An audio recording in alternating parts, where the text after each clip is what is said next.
So, dear community,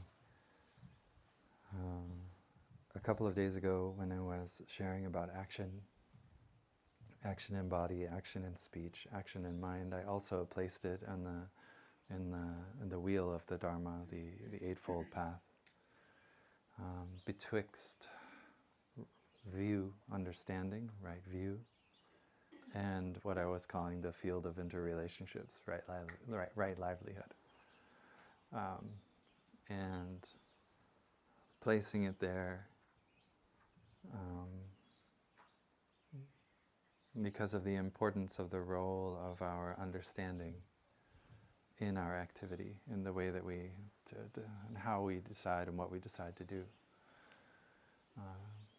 Part of that is part of what we decide to do, how we decide to act, how we decide to respond, is something that we are creating in that moment, manifesting in this moment, the moment of our action. And part of it is preset. It's already there in the form of the tracks and the momentum that we have moving down those tracks of our understanding.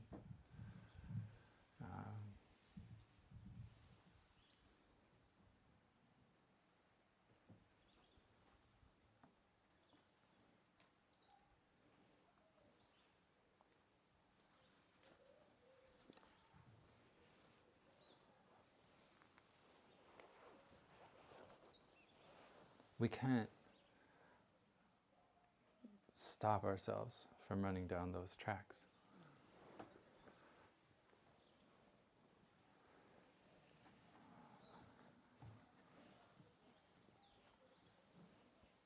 The things that have happened in our lives and in the lives of our ancestors have moved us and are moving us. We have many names for them. Sometimes we call it karma, sometimes we call it the transmission of our ancestors, sometimes we call it habit energy. Right? And it's this momentum of the accumulation of all the learnings and all the experiences that we've had. That it's got a direction to it, right? And it's, in some extent, it's carrying us along. And we can't just decide not to do that. We can't just walk through a door and say, okay, I'm done with my past life, I'm doing something entirely different. There was a time when I was a young monk in Plum Village, and I remember Sister Gina consoling a young novice who just had an ordination and was upset because they were realizing that after the ordination ceremony they still had the sufferings that they had had before. And she said, yes, our baggage is waiting for us on the other side of the security check. It's there. She said something like that. And we can't stop that habit energy from arising. If the seed is touched in our consciousness of suffering, the seed is going to manifest. If it has the right conditions and you touch it, you give it that final little push, it's going to manifest. You can't just say, no, I'm not sad. No, I'm not angry. No, I don't hurt. That is going to come up. We're going to have that experience. But what we do have is this tremendous capacity to meet it in the present moment, to relate to it in the present moment, to see it, to hold it, to even work with it, so that when it's going to come up in the future, it will come up differently. So we have tremendous power, but we can't just forget about where we are. We can't just say, I'm not this. Right? I don't have these experiences. I don't have these feelings. Those things will be there, but we have this tremendous power to, in a way, send them back to that deeper part of our consciousness, new, transformed, accompanied by perhaps new or interesting or different qualities and capacities and energy. This is the power of action, right? This is where action really has its power. It transforms the moment, the present moment, the experience of the present moment. And in so doing, will transform habit energy, going forward. And our brains work very well to support us in this work. They do very well to attempt to be 1 step or 2 steps or 20 steps ahead, and always predicting and helping us out. But we have to also help our brain out by giving it patterns of practice that it can do, so it can transform the deeper layers of our consciousness going forward.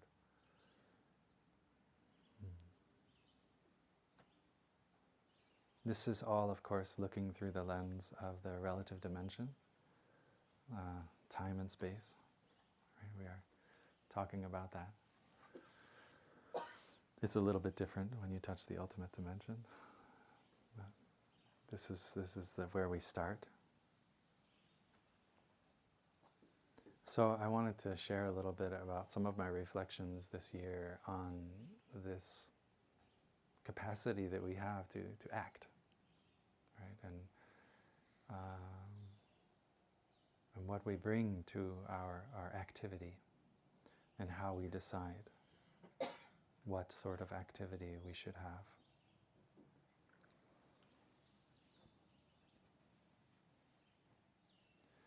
I wanted to look a little while ago into a particular aspect, which is in the thinking mind, the thinking action. And we all know very well what it's like to have thinking that's just meandering. It's just going wherever it goes. Don't even know who's deciding, but it just goes. It goes here, it goes there, it goes all over the place, right? And then you also know what it's like to have these moments where you have more intention in your thinking, where you bring it in and you concentrate, you focus it. You have a collected kind of a thought, right? So there's this meandering thought that goes wherever it happens to go. And if our meandering thinking is an action and it's going wherever it wants to go, think about the ripple outwards in terms of the speech action, in terms of the bodily action, right? And then think about the ripple outwards when our thinking is clear, concentrated, and intentional, right? And how the ripple will be in speaking, how the ripple will be in bodily action, how the ripple will be out into that field of interrelationships of our livelihood, our shared livelihood. So I was looking at this word, intention, and there are some Buddhist practitioners who actually translate the right thinking aspect of the Eightfold Path, right thinking, as right intention. And I think they do this because they're wanting to differentiate between that random meandering thinking and then thinking which is clearly intended. And there's an interesting thing, when you look at the word intention, it comes from the Latin intendere. And in this, the meaning of this is in towards. That literally, in towards. And there are several layers of this, and I didn't ever, until this year, really connect these dots, in English at least. Sub definitions of intendere: strain, exert, hold. Right? So this already gives you a sense of effort, right? All three of those. Strain, exert, hold, have effort in them, which is very different from the mind going here and there, going wherever it goes, right? So intention does that. It also, this is the one that I really liked, to stretch. To stretch, right? So it's like to reach somewhere where you don't ordinarily reach, or where the habit energy isn't going to go. You're going to stretch there. To turn one's attention to is another definition of intention. To turn one's attention to. So to consciously do that, to put a little bit of effort, to exert and to hold and to stretch towards something. In, towards. Right? And then when you take the word intent, so that was the intention, and we take the word intent, which is a part of that also. This very clearly is determination, this is motive, this is purpose. Right? This is fascinating to me, because in my studies with this practice, there's, well, it's the next step of that Eightfold Path I didn't get to. Understanding, view, thinking, speaking, acting, right livelihood, this field of interrelationships. The next one is effort, diligence. It's the application of energy, right? And this in the 5 powers, which is another teaching of Buddhism, you need to have this clarity of purpose, motive, this faith and confidence, and you need to have this enthusiasm and this energy that's given, it's determination.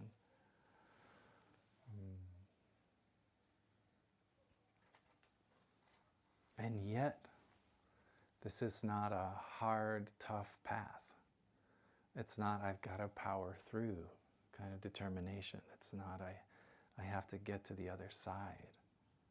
Because we're in the act of making ourselves open and capable of receiving this moment, which is a huge softening. We all have a strong habit energy of striving and trying to get somewhere else because we don't like the situation that we're in, or there's pain. Let's not have pain. Happiness is a big thing I have to get to. Let me try really hard to get there, right? We all have that strong energy of striving and longing for something out there. So this is a different in towards, right? And that's what I love about that definition of intendere. In towards, not out towards, but in towards. And in towards, you don't really have very far to go. So it's not, you don't need a ton of muscle. You don't need a lot of force. But you do have to be clear in that determination, in that effort.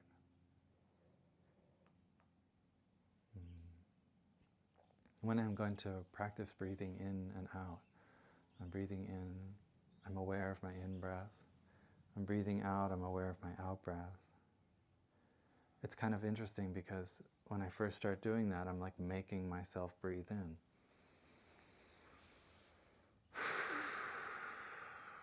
And then I realize, oh wait, no, my breath does that by itself. I don't have to make myself breathe in and out. There's another part of me which takes care of that. That's not up here, right? Well, maybe there is a part up here. But it's not something that I need to consciously worry about, breathing in and out. But what I do have to do in order to be aware of my breath is I have to make an effort to stay there. But how powerful, how strong, how much force is in that effort to follow your breath with your awareness? It's just as much as you need to meet the restlessness. If there's just a little restlessness, then it's very little effort. If there's a lot of anxiety, then it's a little bit more clarity, a little bit more determination. But it's not a ton. It's not a huge exercise of force. I like to call this soft will, or gentle will. So my will forces, my activity forces are keeping myself there, but I don't do it with force. It's just very gentle. Okay, I'm here with my breath. And as my anxiety might shift and maybe lessen, as my restlessness might calm, I can use even less effort. And I'm closer and closer to just being present with breath in and out. And the effort given, right, is very, very light. But that's with my breath. Right? So that's a practice of our meditation practice, to follow the breath. But there are so many different actions that we're undertaking in our daily life where we are working with energy and effort, with determination, with intention.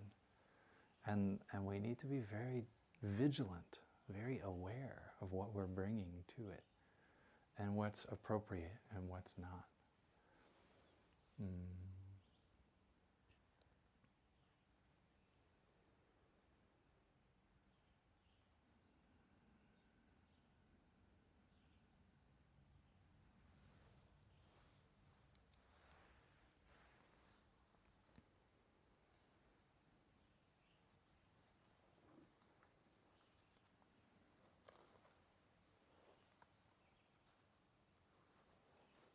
One of the primary supports for the application of our practice, our activity, our action, as we say in the beginning, is our view and our understanding.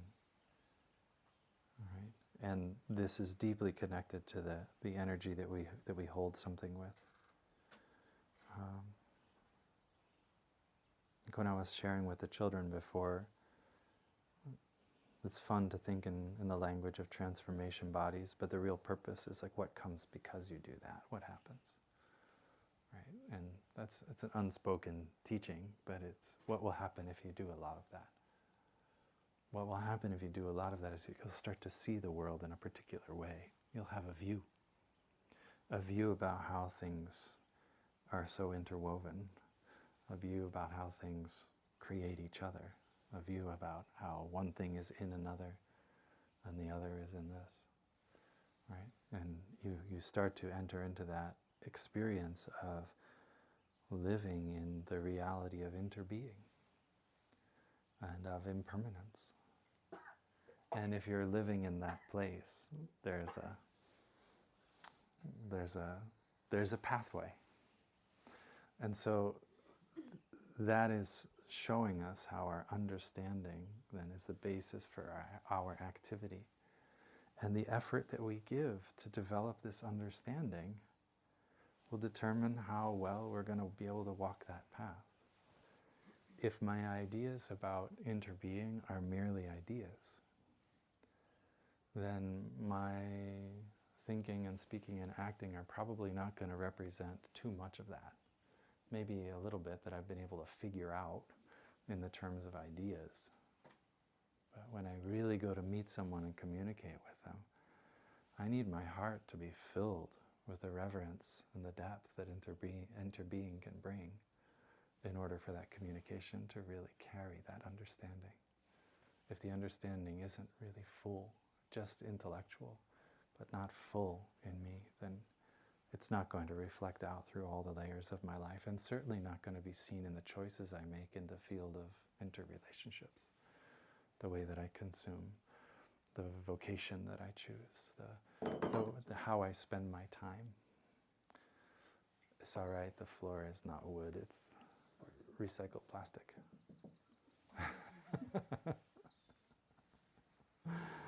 That was a choice that we made. Which is a way of meeting certain understandings and desires and applying our effort.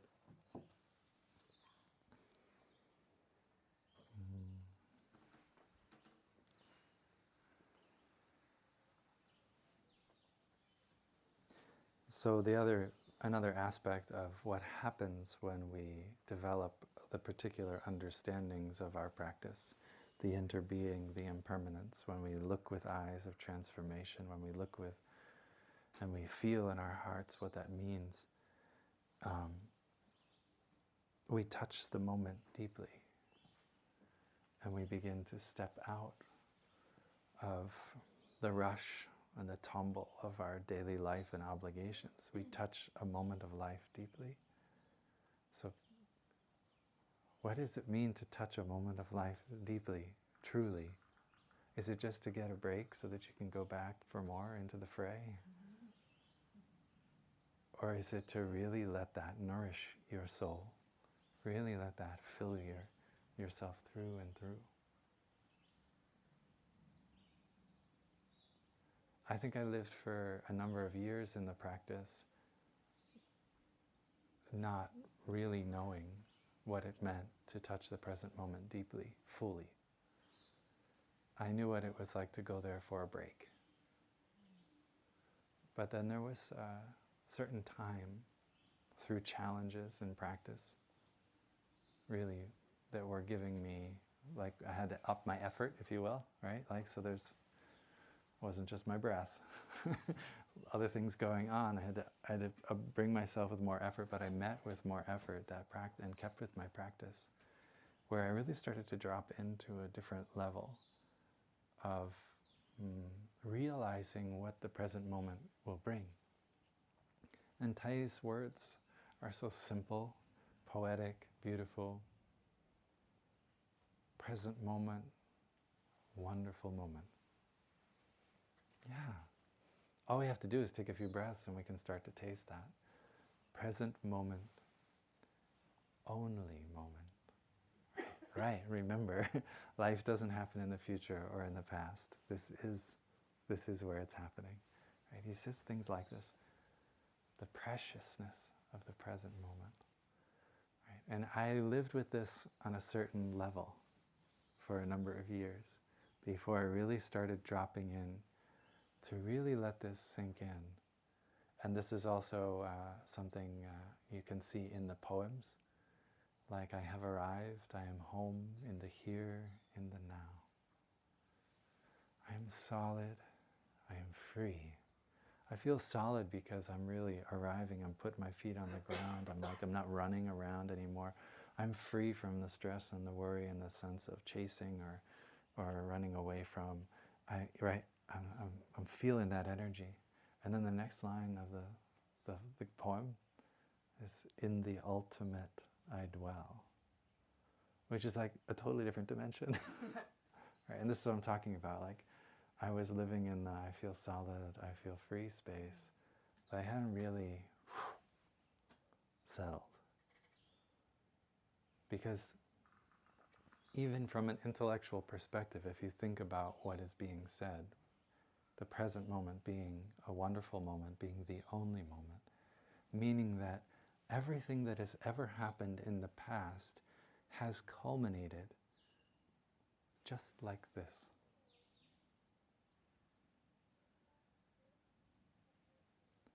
And everything that will ever happen in the future will be born from this moment. That means all of my ancestors are coming together. My ancestors of blood, my ancestors of the land, my ancestors of spirit, all of them are coming together right here, right now. And that contains a tremendous amount of suffering and a tremendous amount of awakening and enlightenment. Right? All of that right here, right now. Is there somewhere else you'd like to go? Right?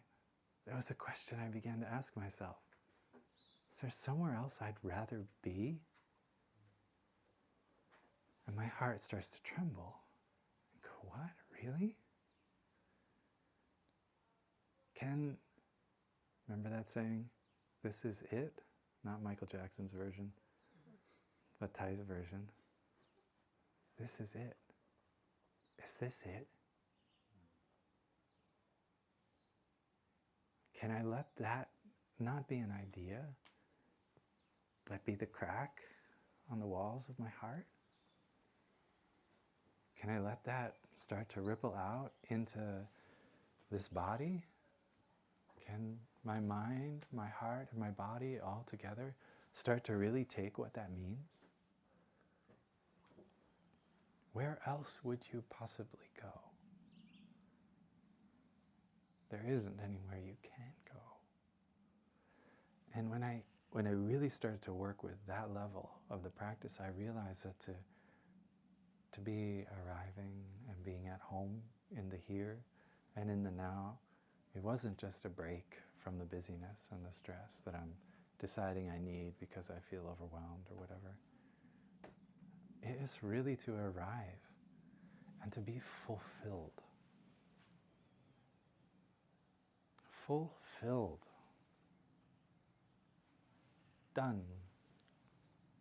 It's complete. There's no more space. You're in it all. That's it. This is it.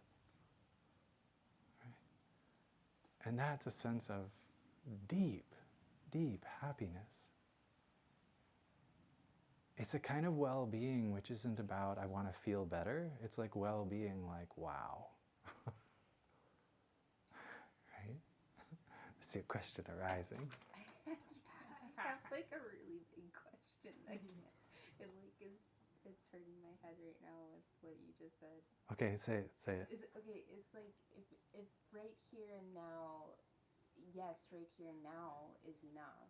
But like if there's something in your life that is really not okay, and you're thinking, where else would I go?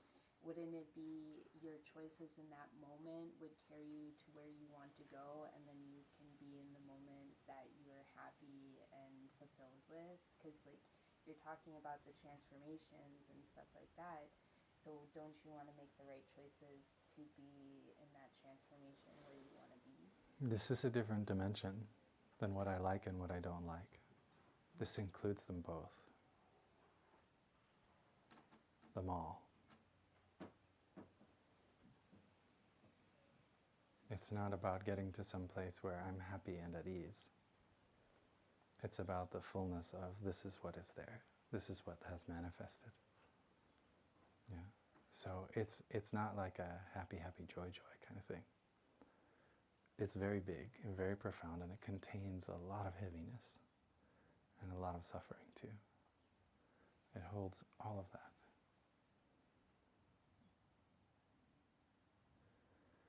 And it's not saying in a passive way, okay, I guess that's just how it is. But it is saying, this is what is manifested. So even in the midst of war and violence, this reality is still the same. Right? This is what all the conditions have brought together to manifest. And I am in that. I am a part of that, and I'm opening to that. Not so that I'm just going to sit quietly and happily and watch, but so that I will have this experience of this is the fullness of life manifest. Right? And there are moments where it may seem very peaceful, and then there are moments where it may be filled with terror. But the heart and the mind can hold that space and not be overwhelmed by.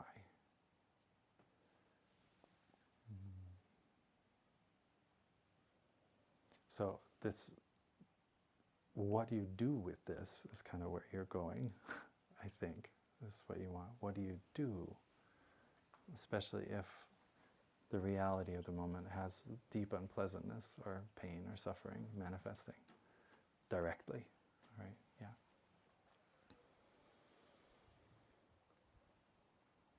But when we touch the moment so deeply that we can know what it is to have a sense of fulfillment, to have a sense of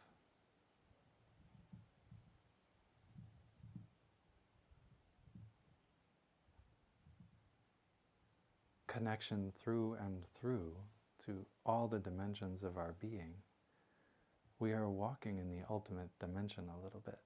In fact, we're always there, it's just we don't know it. Right? The wave is never separate from the water. She's the same thing, right? But she forgets. And she sees only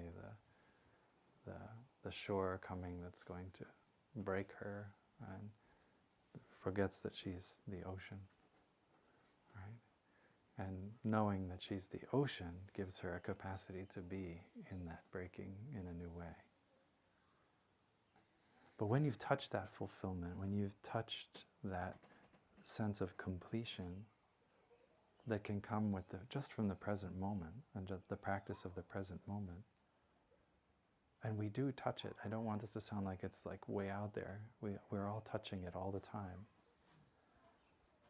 But when we really connect the dots and we really let it crack us open and let us feel that sense of fulfillment, that can be a huge guide.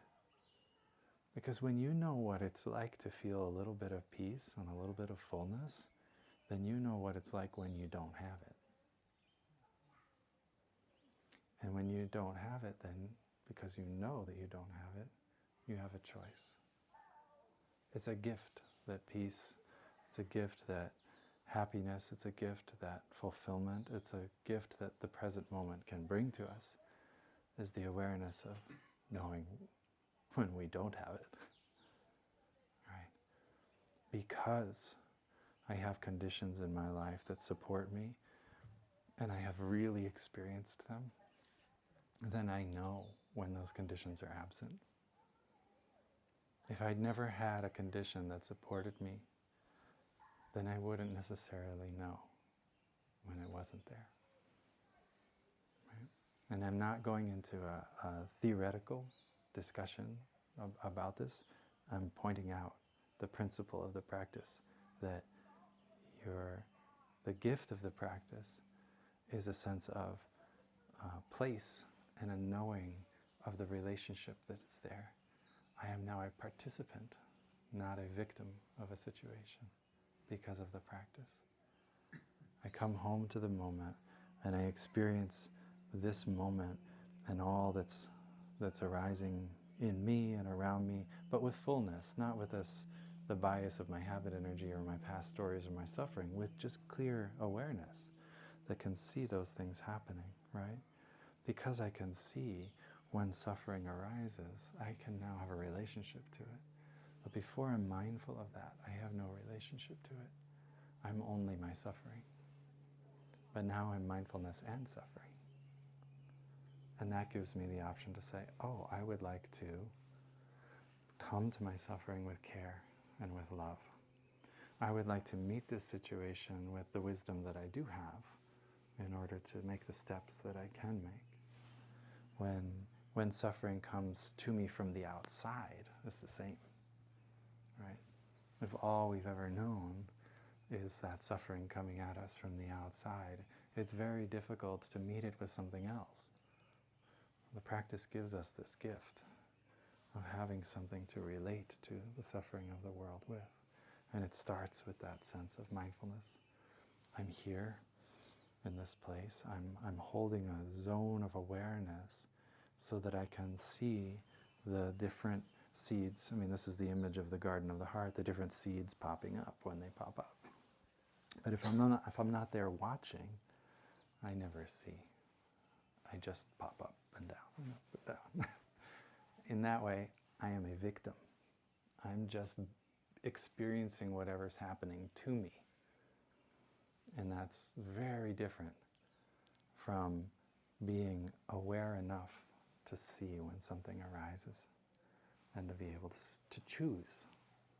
I will apply effort. I will intend. I will bring my intention. I will, what did I say here? Strain, exert, hold, stretch, turn my attention to, right, this aspect of my experience. And I will bring what?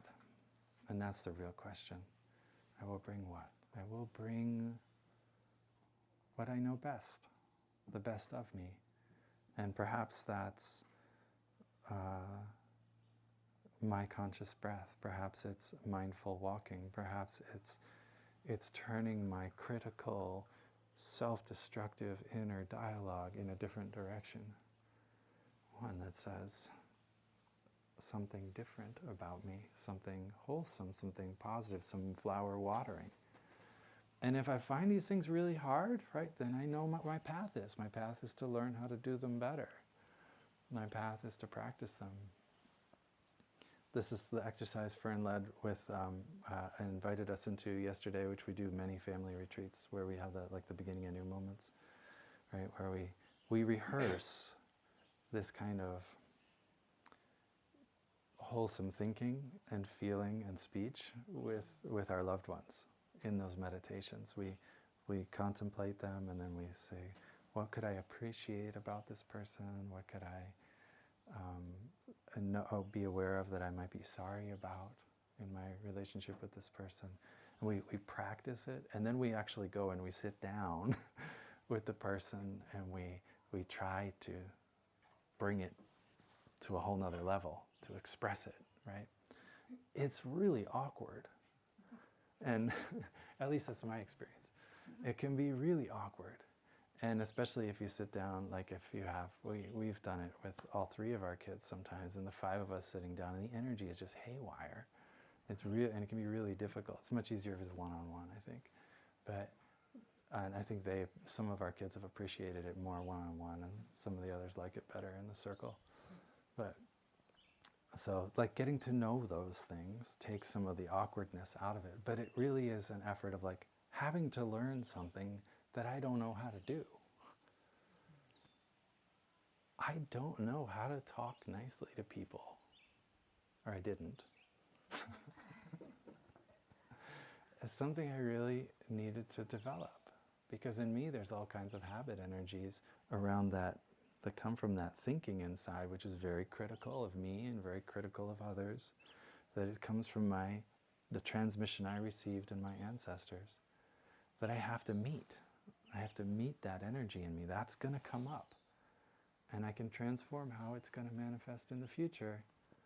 But I do that transformation by taking care of it when it comes up. And bringing it my patience and my love. And by rehearsing. Again, this is what we do. We practice. I know it's so secondhand just for all us to say, oh yeah, practice this, practice that. No, it's practice. It's like rehearsal. We are rehearsing over and over again to build these pathways of beautiful thinking, of beautiful speech, of beautiful action. Yeah.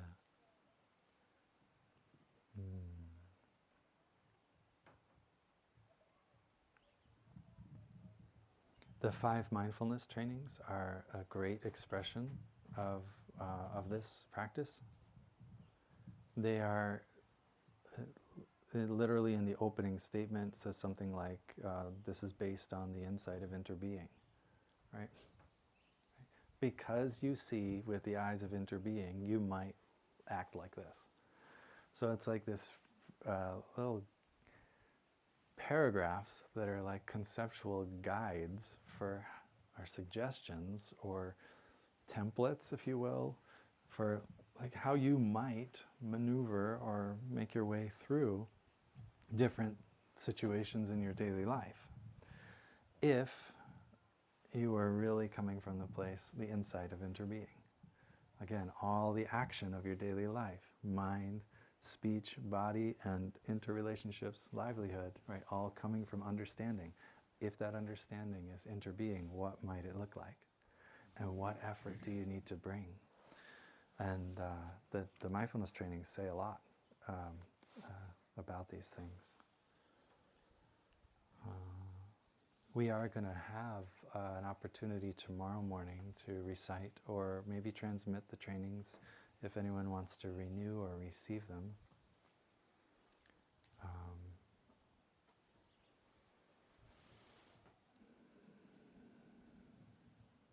Just to mention that. If you do, if you feel like you might want to receive the mindfulness trainings or to renew your practice of the trainings in a formal way, in the setting of the ceremony, please check in with me right after this talk. I have a little paper for that, little application paper for that. It helps us plan the ceremony.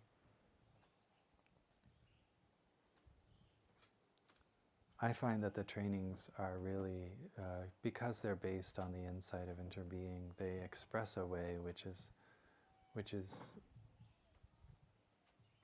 quite powerful and quite transformative for the world, not just for ourselves. But what I find really is this, I've been talking about this edge of like coming into deeply into the present moment, to that sense of full connection and full presence. What happens there is like there's a sense of I'm here and I'm okay with being here. I can work with this, right? And that to me is a kind of happiness. Like I don't feel very well when I don't understand what's going on. I don't feel very well when there's a confusion and chaos manifesting in me. I'm quite happy when I have these upright relationships and I'm engaged in them, whether it's with my own mental formations, my own sufferings and states of mind, or whether it's with other people. But as long as there is like a conscious engagement, there's a lot of happiness in that for me, even if it hurts. And sometimes it really hurts.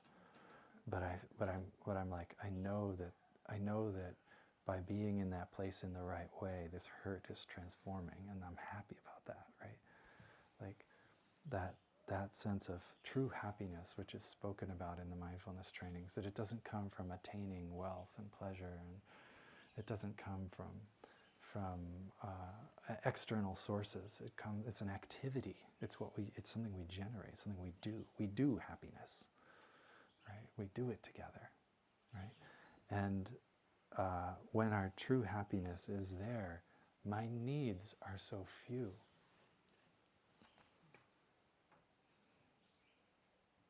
And when my needs are few, my choices tend to be easier and can come more easily from the insight of interbeing. I can choose to do something for the well-being of all more easily when I need less. But when I'm in a sense of desperation, when I'm closed off in my heart, I will sacrifice you. That's what I'm saying, right? Like when I'm triggered and closed, you're on the outside, right? And I can leave you out in the storm. But when my heart is open and connected, when I have that real sense of connection with life, that happiness, that this is a good moment, and it's a full moment, but it's a good moment, then I can choose something that includes everyone, includes the well-being of everyone. And this is something that I think is expressed very beautifully in the mindfulness trainings. The relationship between our sense of happiness and well-being and our relationship with consumption and activity in the world. They mirror each other. When I don't feel like I have adequate resources to make it through my daily life, I have to take whatever I can get. And that might not be good for the earth or good for other people or whatever, right? But when I'm okay with, when I'm happy with what's there, then I can make a choice and in a way maybe give up something in order for the benefit of all. But when things are super closed down in me or around me, it's very difficult to do that.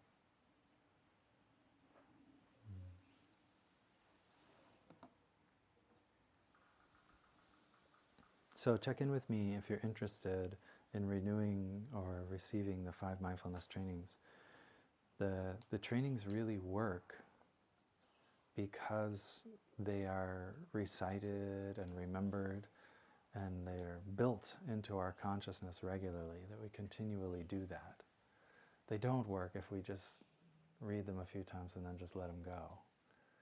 They work because we practice them. They work because we grow them. So it's actually it's an integral part of what it means to be into the trainings and practicing them. There's we learn about them, we receive them in a ceremony. It means we take that we make that determination, that commitment with the witness of community to do it in our daily life. And then we have to recite them. and renew them, right? And so check in with yourself today about where you feel like you're at in that learning, receiving, reciting, and renewing process. And a ceremony where we're together can be a wonderful time to renew that inspiration, that commitment, that determination, the effort that we're going to give to apply our practice in our life.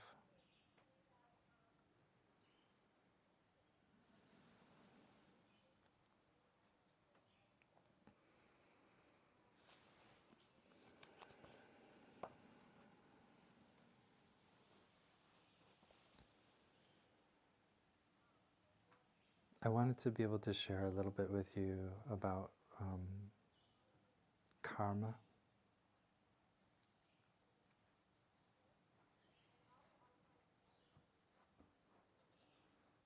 Remember, we started with this awareness that some of what we experience is already kind of there. It's already built up its momentum, its inertia, and it's moving us. This experience of our life and the accumulated experiences of our ancestors' lives is kind of moving through us and in us into the world. And then there's the part where we're meeting that and we're working with what's there. And we're transforming how it will manifest for these future generations.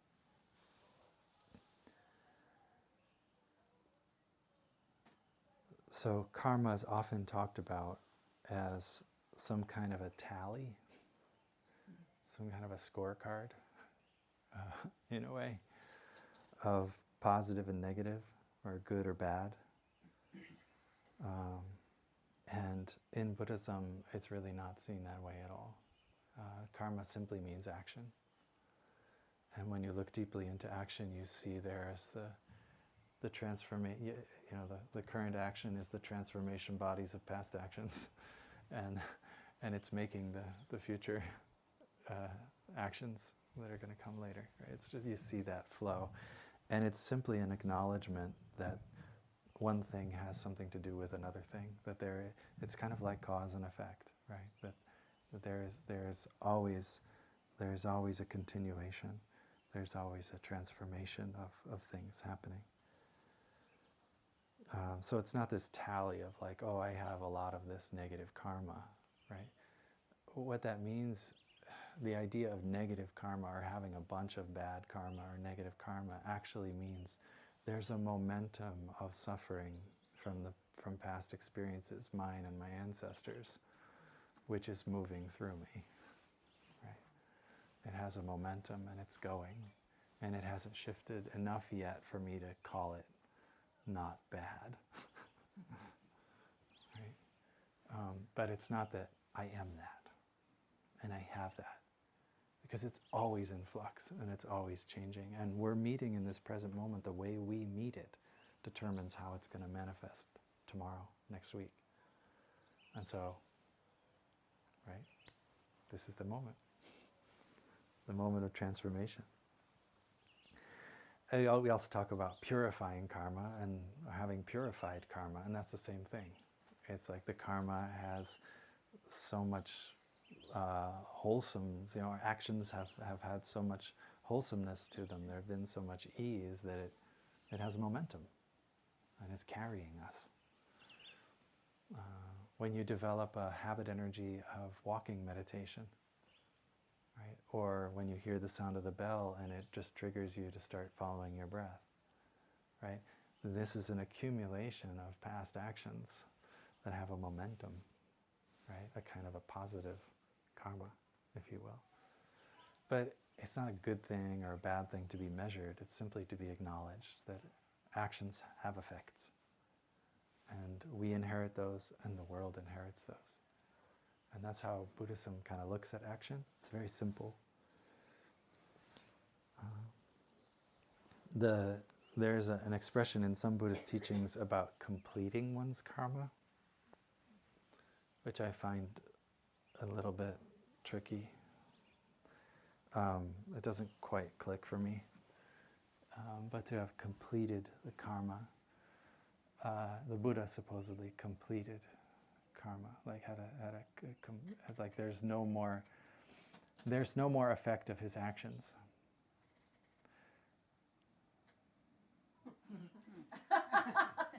We're here. Right. That's why I'm kind of like, I don't quite know if I can understand this one. Now, I do understand it if you qualified it a little bit more. If we were to say that your actions were, one's actions were to have, only have a certain kind of an impact, right? Like say, a wholesome impact. Or that there isn't a push from certain energies anymore. They have really turned themselves inside out.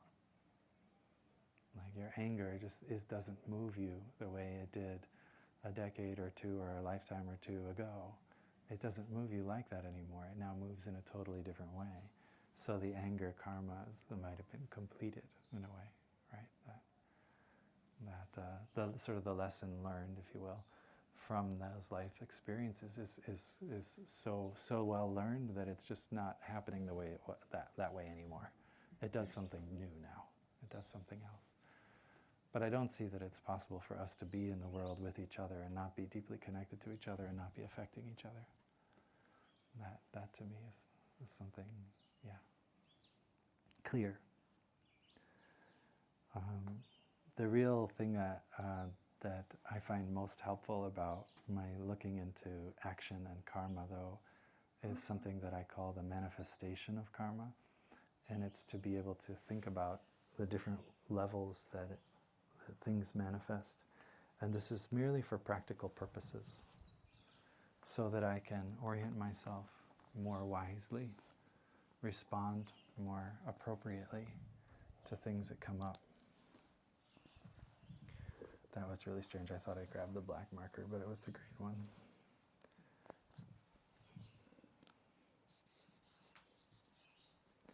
So, the manifestation of karma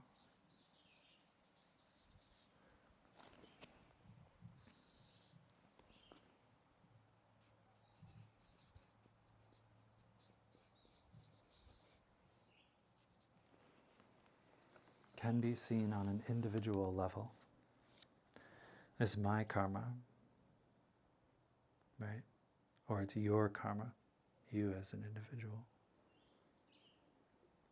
And so this is, remember what this is referring to. This is simply referring to the experience you're having in the present moment, right?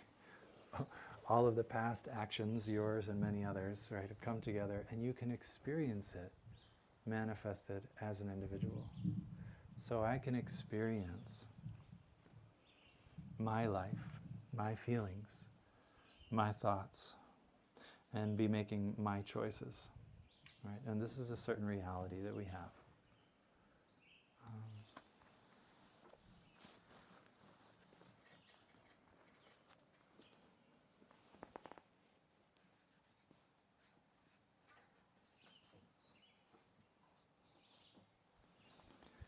But there's another dimension of this, which is collective. So I can also clearly experience that it is not just me and not just mine. So as an individual, right, I'm thinking about myself as Michael and the experiences I've had, the school I went to, the work that I've done, all this kind of thing, right? That's me and my life and all that. But then within me and my life, there's the manifestation of the collective also.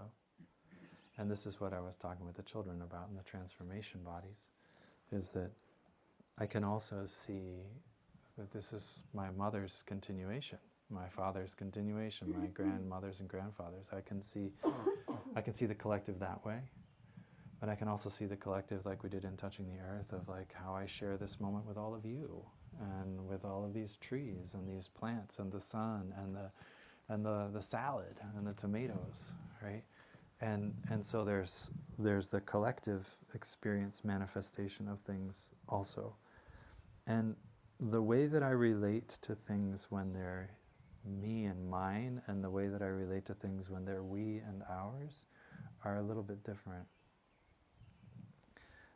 Within collective, I'm a little complicated like this. I break this down on several levels. So I do this. One level is relational. It's like me and one other person, or maybe two or three. Maybe my little immediate family, right? There's that space. Oh, I don't have my notes for this here.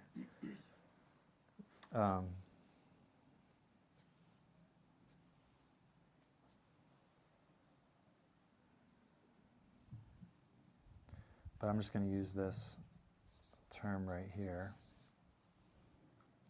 And I could also think about it in terms of societal. Right? And that's not the right word. I have another word. I'm going to have to get you this tomorrow. Because I don't have my notes for this on this. But it's basically getting bigger, a bigger circle, right? So this is issues that have to do, and manifestation of actions that have to do in a larger level. Like political situations, or economic situations, or environmental situations that we are facing together. And we are active, we are a part of, we are active, alive beings in those circles. And I have to relate to this a little bit differently than I relate to that. I'm not going to speak to a gathering on religion and climate change, interfaith panel kind of thing, the same way I'm going to speak with my children around the same kind of issues, right? And I'm also I might hold it differently and have different expectations when I'm just thinking about myself, as opposed to what I might ask of other, like us to do as a group or collectively as a community, right? There's also, this is, the ancestral aspect of this. So the collective experience of ancestors, right? Like I said, when I'm aware of my mother and my father, my grandmothers and my grandfathers, and their part in the habit energy that I experience today, right? It changes the way that I relate to it here, right? So it manifests on all these different levels. Every action, every aspect of our life has a dimension on all these levels.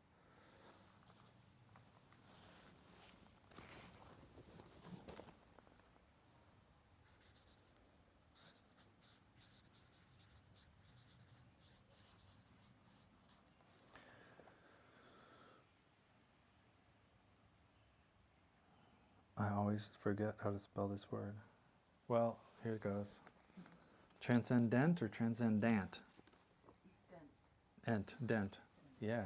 Okay, I got it right. So, transcendent karma, which means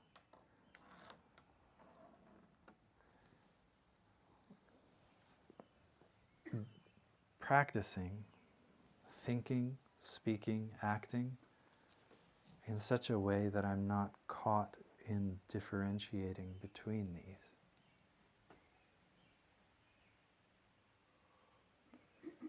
So I can say, I'm walking in walking meditation. In a few minutes we'll be in walking meditation. I'm walking in walking meditation right now. I'm breathing in, I'm breathing out. I'm on Mother Earth. I showed up at Morning Sun for my retreat, right? And I'm doing that. And then I can say, and I know that I have my grandmothers and grandfathers are a part of who I am, right? But the way that I walk, knowing that, can become transcendent. So that there may be steps I make on my walking meditation that my grandmother's making, that my grandfather's making, right? And see that difference. Right? I might invite my grandmother and grandfather to walk with me, right? And then I might slip to a transcendent state where grandmother and grandfather are walking. Right? And there's a whole level of our practice which can move from this is all relative dimension. Right? It's all relative dimension because we're differentiating between one thing and another. But in the ultimate dimension, there isn't a differentiation. There isn't an up or a down or a before or an after. As long as I walk thinking my ancestors who came before can walk with me, then I'm still in the relative dimension. It's still me walking, inviting them. But then there's another dimension that I can drop into in my awareness where it's just us walking, or there's just walking. Tai would say, let the Buddha breathe. Let the Buddha walk. Right? Let the Buddha breathe, let the Buddha walk. See, so different levels of things. We manifest as individuals, we manifest as collective, and we can practice to transcend the differences between. That practice is very simple. It's as simple as I've arrived, I'm home in the here and the now. I'm solid, I'm free. And if I'm really there, in the ultimate I dwell. Right? There's just walking happening. It's not me walking, getting a break. It's not me walking, trying to heal something. It's just walking.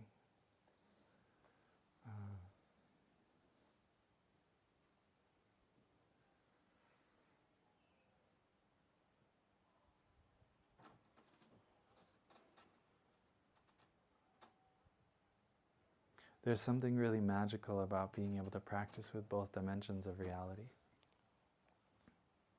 where we are wave and we are water together. Something very profound about it.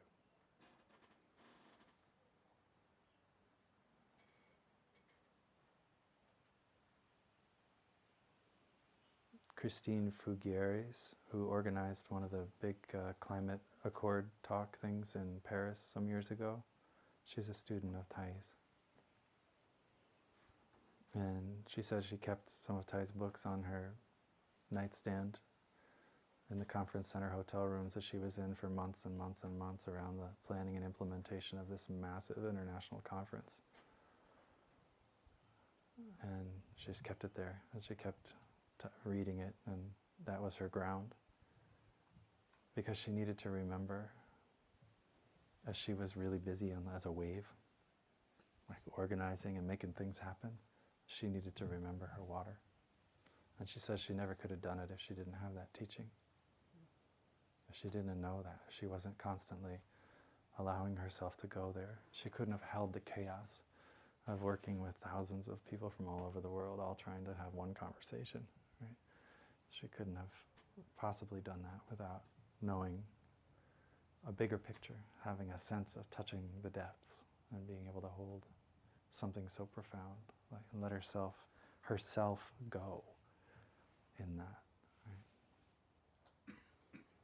I know that when I'm just with daily life, with my loved ones, and walking around, doing things, driving around, a lot of driving around, doing things, right? I sometimes need to be me driving, but really lean on my water, the depths of things, the bigger picture, this sense of like belonging to life, which comes through looking with the eyes of interbeing and living into that, not just as an idea, but really doing it, letting my heart and my mind and my body soften with clarity, with effort, but soften into the depths.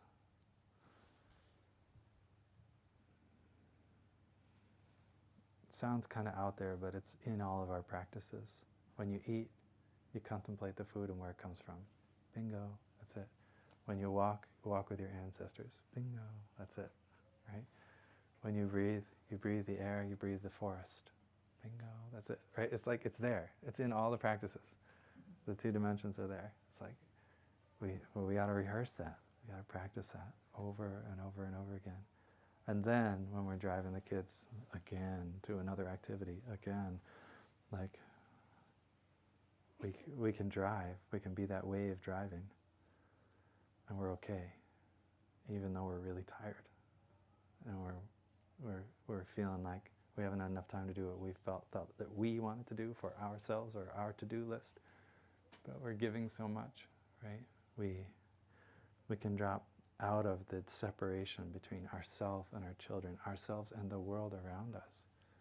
And it becomes not just what we're doing, but how we're doing it. That's important.